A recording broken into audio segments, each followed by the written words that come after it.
Into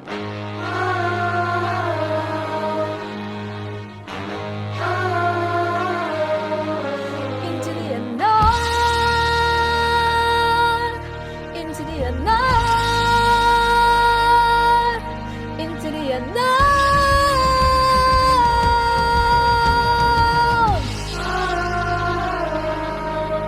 เสียงนั้นได้ยินแต่บ่ฟังบ่อยากให้ตัวเองพบเจอแต่ปัญหาเหตุผลมีเป็นห้อยพันแต่ก็บ่มีอันใดสำคัญเดินก้าวข้ามเสียงที่ดังว่าสักวันมันจะจางหายโอ้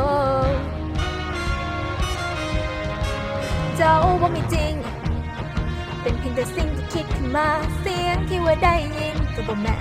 ถึงเวลาเป็นมันเสียแทน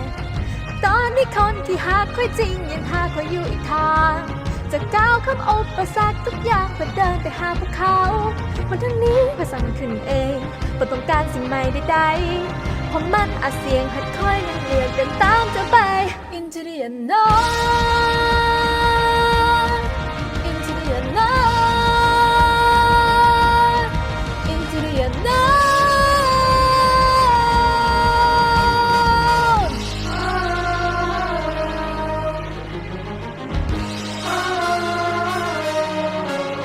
ต้องเฮ็ดจังไดเมื่อเสียงเหล่านี้ยังอยู่ในใจหรือว่าจะต้องการให้คอยเฮ็ดผิดพลาดข้างในหรือว่าที่ได้ยินมาคืออีกดังอยู่ภายในใจเป็นอีกเสียงที่บอกมาว่าควรออกไปจากที่เป็นตอนนี้แล้วมันก็ยังชัดเจนเมื่อมันเข้าใกล้มาทุกที